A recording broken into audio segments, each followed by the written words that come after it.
والصلاة والسلام على رسول الكريم عزیزان گرامی قدر بحمدہ تعالی آج سورہ جن، سورہ مزمل، سورہ المدثر، سورہ القیامہ، سورہ الدہر اور پھر اس کے بعد سورہ المرسلات یہ مبارک صورتیں تلاوت کی گئی۔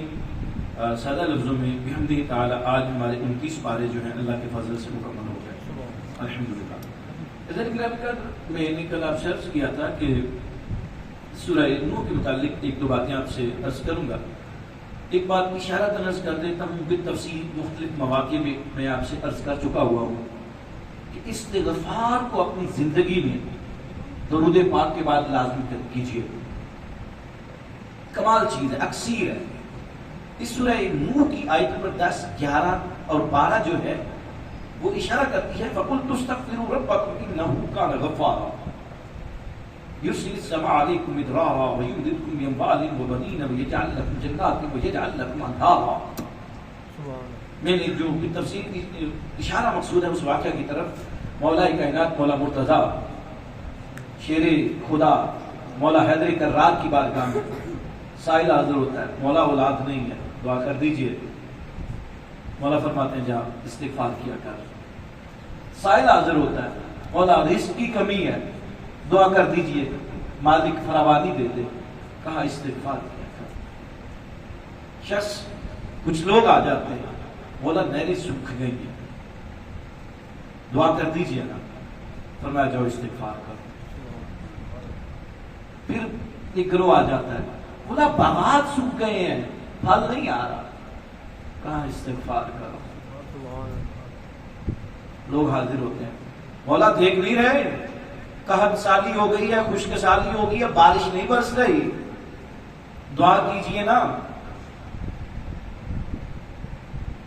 رازدار رسول ہیں، حضور کے ہم نوا رہے ہیں، آپ کی دعاؤں میں تاثیر ہے، فرمایا جاؤ استغفار کرو۔ 5 مسائل حل کتنے؟ ایک۔ سائلین آئے آ کر چلے گئے، جو مصاحبین بیٹھے ہوتے تھے، کچھ خاص لوگ ہوتے ہیں، جیسے آپ عشاء میں آتے ہیں لوگ اکثر پڑھ کے چلے جاتے ہیں، کئی تراویح میں پڑھ کے چلے جاتے ہیں، لیکن مجھے آپ جیسا کوئی نہیں ہے۔ آپ کے ساتھ جو فرینکنس کا لیول، آپ مجھ سے کوئی بات پوچھی، مجھے آپ سے زیادہ پیار کی جا رہی ہے، اللہ کے گھر کا کو وقت دیتے ہیں۔ ایسے ہر ذات کے ساتھ کچھ لوگ منسلک ہوتے ہیں۔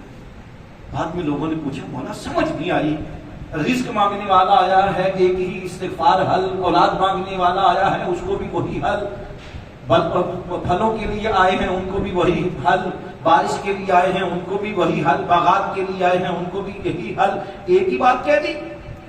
سمجھ نہیں آئی، مختلف مسائل تھے، مختلف حل ہونے چاہیے۔ انا مدینۃ العلم والی جن بابوہا کی لاج رکھنے والا علی کہتا ہے کیا تم نے قرآن نہیں پڑھا؟ وہ علی کہتا ہے کہ اگر سورہ فاتحہ کی صرف تفسیر لکھوں تو 40 اونٹ اٹھانے سے قاصر ہو جاؤں۔ وہ علی کہتا ہے جو جیسے میری قرآن پہ نظر ہے دنیا والوں کی نظر نہیں ہے۔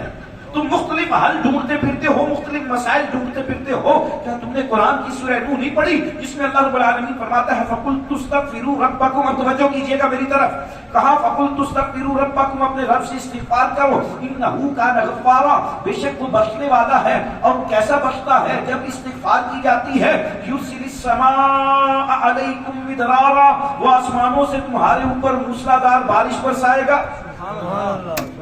پہلا حل استغفار کرو، کیا ہوگا تمہارے اوپر؟ قرآن پڑھ رہا ہوں، قرآن کوئی بھی ترجمہ اٹھا کر دیکھ لیجئے گا، آج کی کوئی حکایت بیان نہیں کر رہا، کوئی کہانی نہیں سنا رہا، صحیفہ مالک لم یزل کی بات کر رہا ہوں۔ اور آگے کہا وَيُمْدِدْكُمْ بِأَمْوَالٍ، اور تمہاری مدد فرمائے گا مال کے ساتھ، رزق کی کمی دور ہو جائے گی، رزق کی فراوانی آ جائے گی، وَبَنِينَ، اور تمہاری مدد کرے گا بیٹوں کے ساتھ، اولاد دے گا اور اولاد بھی بیٹے دے گا، اولاد دے گا، استغفار کرو گے۔ دیکھیے 3 حل بتا دیے یہاں تک، اور فرمایا وَيَجْعَلْ لَكُمْ جَنَّاتٍ، اور تمہارے لیے باغات کو بنائے گا۔ تمہارے لیے مالک کیا کرے گا؟ باغات کو بنائے گا۔ وَيَجْعَلْ لَكُمْ أَنْهَارًا، اور تمہارے لیے نہروں کو جاری فرما دے گا۔ مسائل کتنے؟ 5۔ مسائل کتنے؟ 5۔ حل کتنے؟ ایک۔ مسائل کتنے؟ پھر عرض کرنے لگا ہوں، میں کسی طرف اشارہ کرنے لگا ہوں، سمجھ گئے تو آپ کی حکمت، نہ سمجھے تو میں تو آگے بڑھوں گا ہی۔ قاضی صاحب مسائل کتنے؟ 5، حل کتنے؟ 1۔ یہ بتا وہ رہا ہے جو 5 میں سے 1 ہے۔ آگے بڑھیے، سبحان اللہ، واہ واہ واہ۔ یہ بتا وہ رہا ہے جس کو مباہلہ کے لیے جب 5 جاتے ہیں تو ان 5 میں 1 ہوتا ہے۔ سبحان اللہ، یہ وہ بتا رہا ہے جن 5 کو رسول اپنی کملی میں لیتے ہیں، انتساب میں لیتے ہیں اور کہتے ہیں مالک یہ میرے اہل بیت ہے، فرمایا یہ اگر آپ کے چنے ہوئے ہیں ہم ان کو ایسا پاک کریں گے کائنات میں ان جیسا پاک ہوگا ہی کوئی نہیں۔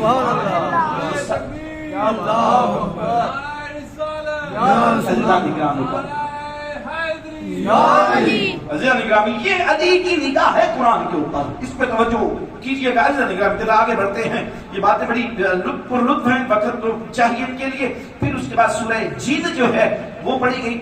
نگرامی کا مطالعہ روایات کے مطابق حضور کی بارگاہ میں کم و بیش 6 مرتبہ جن حاضر ہوئے جی۔ کتنی مرتبہ جی؟ 6 مرتبہ۔ ایک کا ذکر سورہ الاحقاف میں ہو چکا ہے اور ایک کا ذکر یہ جو ہے اس سورہ مبارکہ میں سورہ جن کے نزول کے حوالہ سے ہے۔ یہ جو جن تھے حضور کی بارگاہ میں حاضر ہونے والے، ان جنوں کا جو معاملہ تھا یہ قبول اسلام کے لیے آئے۔ اور جنوں کے حوالے سے میں تھوڑی سی مزید ایک ریسرچ بیس بات کر دوں آپ کے ساتھ۔ آج کل جہاں پر بہت زیادہ علم کا مطالعہ کا دورہ ہے، بات کی جاتی ہے، تو ایک فلسفہ بیان کیا جاتا ہے کہ جن نام کی کوئی مخلوق نہیں ہے، اور کچھ مفسرین نے اس پہ حاشیہ آرائی بھی کی ہے۔ مطالب القرآن کے اندر کیا گیا، علامہ سر سید احمد نے وہ کیا معاملہ، اس پہ میں نے پہلے اس پہ گفتگو کر چکا ہوں ایک دن صبح کے درس میں، کہ ان کی تفسیر کے اوپر بہرحال بہت سارے تحفظات موجود ہیں، لیکن ایک اعتراض ہے جی کہ جن جو ہے وہ کہتے ہیں کہ جن نام کی کوئی مخلوق نہیں، یہ بس انسانوں کی کے رجحان کا ایک معاملہ ہے، انسانوں کی ایک تصویر کا دوسرا رخ ہے، یا یہ کہا جاتا ہے کہ انسانوں کی سرکشی کی جو کیفیت ہے اس کو جن کہا جاتا ہے۔ ہم کہتے ہیں ایسا نہیں ہے، جن باقاعدہ ایک مخلوق ہے، جن باقاعدہ۔ قرآن کریم کی 2 آیات آپ کے سامنے عرض کر دیتا ہوں۔ پہلی سورۃ الرحمن کے اندر فرمایا خلق الانسان من صلصال کالفخار، ہم نے انسان کو کھنکتی ہوئی مٹی سے پیدا کیا۔ وخلق الجان من مارج من نار، اور جنوں کو ہم نے دہکتی ہوئی آگ سے پیدا کیا۔ جنوں کو ہم نے دہکتی ہوئی آگ سے پیدا کیا۔ یہاں سے قرآن کریم کی آیت بتا رہی ہے کہ انسان کی تخلیق کا ماخذ اور ہے، جن کی تخلیق کا ماخذ، لہذا انسان اور مخلوق ہے، جن اور مخلوق ہے۔ اور پھر قرآن کریم کے دوسرے مقام پر فرمایا وَمَا خَلَقْتُ الْجِنَّ وَالْإِنسَ إِلَّا لِيَعْبُدُونَ۔ اللہ رب العالمین فرماتے ہیں میں نے جنوں اور انسانوں کو اس لیے پیدا کیا کہ وہ میری عبادت کریں۔ یعنی اگر ایک ہی چیز ہوتی تو اللہ رب العالمین فرما دیتے کہ میں نے صرف انسانوں کو پیدا کیا، اور جب انسان کہہ دیا تو انسان کے اندر عورت بھی آ گئی، انسان کی جتنی جنسیں ہیں وہ آ گئی۔ اگر جن بھی انسان کی جنس سے ہوتے تو ان کو علیحدہ سے ذکر نہ کیا جاتا۔ عورت انس کے اندر آ گئی، عورت کا وجود انس کے یا کوئی اور ایسی مخلوق جن کا جو مابین مرد اور عورت کی ہوتی ہے وہ بھی اس کے اندر آ گئی۔ لہذا یہ بات اس آیت سے بھی ثابت ہو رہی ہے انسان اور مخلوق ہے، جن اور مخلوق۔ سادہ لفظوں میں عرض کروں، جن کے لفظی معنی سے اگر آپ غور کریں تو جن کا مطلب یہ ہے جو نظر نہ آئے، جو نظر نہ آئے۔ حضور صلی اللہ علیہ وسلم کے صحابی حضرت عبداللہ بن مسعود فرماتے ہیں، صحیح روایت ہے، آپ فرماتے ہیں کہ ایک رات سرکار نے مجھے ساتھ لیا، میرا بازو پکڑا اور مجھے لے گئے میدان کے اندر، کوئی اور ساتھی غلام ساتھ نہیں ہے۔ حضور نے فرمایا کہ یہاں پر ایک دائرہ بنا لو اور اس دائرہ کے اندر ٹھہر جاؤ۔ حضرت عبداللہ بن مسعود کہتے ہیں کہ میں اس دائرہ کے اندر ٹھہر گیا۔ حضور فرماتے ہیں سارے اس دائرے سے باہر نہیں نکلنا۔ حضرت عبداللہ بن مسعود کہتے ہیں کہ رات رہی، وہ آقا کریم صلی اللہ علیہ وسلم کے تربیت یافتہ تھے، ظاہر ہے، کہتے میں ہلا نہیں، لیکن انتظار کرتے کرتے سحری کا وقت آیا، کہتے ہیں کہ سحری کے وقت مجھے بڑی عجیب آوازیں آئیں۔ اتنی دیر میں حضور تشریف لے آئے، تو کہتے ہیں میں بڑا پریشان تھا. حضور تشریف لائے, کہا عبداللہ بن مسعود کیا ہوا؟ میں نے عرض کی یا رسول اللہ بڑی عجیب و غریب آوازیں سنی ہیں, مجھے بس ان سے تھوڑا سا خوف پیدا ہوا. حضور ارشاد فرماتے ہیں گھبرانے کی بات نہیں ہے, آج کی رات میں جنوں کو تبلیغ کرنے کے لیے آیا تھا, ابھی جن جو ہیں وہ مجھ سے رخصت ہو کر مجھ سے اجازت لے رہے تھے اور ان کی آواز صرف ایک مرتبہ میں نے تمہیں سنائی ہے, جتنا میرے ساتھ وہ کلام کیا وہ نہیں سنایا. یہاں سے یہ اندازہ ہوتا ہے کہ جیسے اللہ رب العالمین نے جن و انس کو پیدا کیا ہوا ہے, حضور کو اللہ تعالیٰ نے جن و انس کے لیے نبی بھی بنا کر بھیجا. جن و انس کے لیے, انسانوں کے لیے بھی اور جنوں کے لیے بھی, کہ حضور وما ارسلناک الا کافۃ للناس, حضور کو تمام لوگوں کے لیے بنا کر بھیجا. اور اس لوگوں کی جن قل یا ایھا الناس انی رسول اللہ الیکم جمیعا وما ارسلناک الا رحمۃ للعالمین, ہم نے حبیب آپ کو تمام جہانوں کے لیے رحمت بنایا. تو جن جو ہے یہ بھی باہر ان جہانوں کے اندر آتے ہیں. عزیزان گرامی قدر یہ بات ہے. ہاں جی جی ظاہر ہے دونوں کی بات ہو رہی ہے, انسانوں کی اور جنوں کی, جہاں پر ان کی تخلیق کی بات ہوئی. عزیزان گرامی قدر پھر اس کے بعد اللہ رب العالمین نے بڑی تفصیل کے ساتھ سورہ جن کے اندر اگر آپ اس کو پڑھیں گے تو آپ کے کافی اشکالات جو ہیں وہ دور ہو جائیں گے. پھر اس کے بعد سورہ المزمل, میں وظیفۃً ایک بات عرض کر دیتا ہوں پھر آگے بڑھتا ہوں. سورہ مزمل بہت برکتیں, ویسے قرآن کریم کی ہر آیت جو ہے وہ بڑی برکت والی ہے, لیکن سورہ مزمل کو اپنی زندگی میں لائیے, بڑا اس کے اندر بھی بڑا انقلاب ہے. میں نے پچھلے دنوں یہ رمضان سے کچھ عرصہ قبل حضرت نفیسہ پہ بات کی تھی. حضرت نفیسہ, ان کا مزار مبارک جو ہے وہ مصر کی طرف ہے. کمال خاتون ہے, یہ اہل بیت کی وہ خاتون ہے, کہتے ہیں کہ ان کو مستجاب الدعوات کہا جاتا ہے. اور یہ جو تھی بڑی عبادت گزار تھی, بڑی متقیہ تھی, بڑی پرہیزگار تھی. اور آج بھی ان کے حوالہ سے کچھ نوافل پڑھ کر دعا کی جائے کچھ بچوں میں چیز تقسیم کرنے کے بعد تو کہتے ہیں دعا کی قبولیت کے آثار ہو جاتے ہیں. یہ حضرت نفیسہ جو ہے نا, یہ ذہنی طور پر حضرت ابراہیم علیہ السلام کو بہت زیادہ آئیڈیلائز کرتی تھی, بہت زیادہ اس کو پیار کرتی تھی, حضرت ابراہیم علیہ السلام کو بہت زیادہ لائک کرتی تھی. اور ان کی دل کی یہ خواہش تھی, اے اللہ ابراہیم علیہ السلام کی مجھے زیارت ہو جائے, ابراہیم علیہ السلام کی زیارت ہو جائے, ابراہیم علیہ السلام کی زیارت ہو جائے. اور پھر خدا کی کرنی ایسی ہو, دل کی سچی لگن ہو تو مالک مرادوں کو پورا کر دیتا ہے. حضرت نفیسہ کہتی ہیں کہ میری خواب میں حضرت ابراہیم علیہ السلام پھر ایک رات تشریف لے آئے.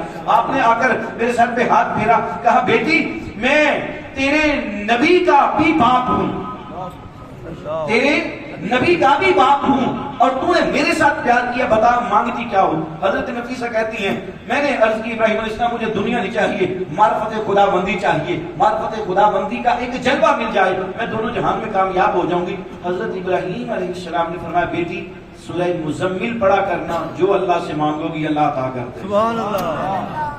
بس یقین پیدا کر لیجیے, یقین کے ساتھ جو بھی چیز پڑھیں, آپ قرآن کریم کو پڑھیں, کوئی بھی آیات مبارکہ پڑھیں, کوئی بھی وظیفہ پڑھیں, عزیزان گرامی کا تو یقین کی بات. اور یہ سورہ مزمل کو تو میں سورہ محبت بھی کہا کرتا ہوں. ایسا کیوں نہ, سورہ مزمل جو ہے یہ سورہ محبت بھی ہے.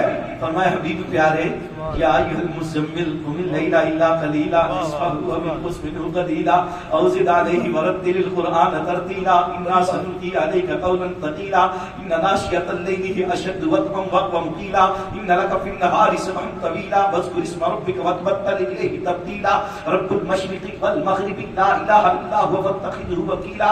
حبیب پیارے ساری رات کھڑے ہو کر ہمیں یاد کرتے ہو, ہماری تسبیحات بیان کرتے ہو, آپ کے مبارک قدمین کے اوپر حبیب پیارے برم آ جاتا ہے. جب محبتیں سچی ہوں, محبتیں خالص ہوں, تو محب کو محبوب کا, محبوب کو محب کا ایک دوسرے سے بڑھ کر احساس ہوتا ہے. اے حبیب اگر آپ یہ چاہتے ہو کہ میں اپنے مالک کو زیادہ سے زیادہ یاد کروں, تو آپ کا مالک بھی تو یہ چاہتا ہے, آپ کا رب بھی تو یہ چاہتا ہے کہ حبیب آپ کی جان جو ہے وہ آرام میں رہے. حبیب ہم طے کر لیتے ہیں کچھ حصہ قیام کر لیا کرے, کچھ حصہ آرام کر لیا. سبحان اللہ.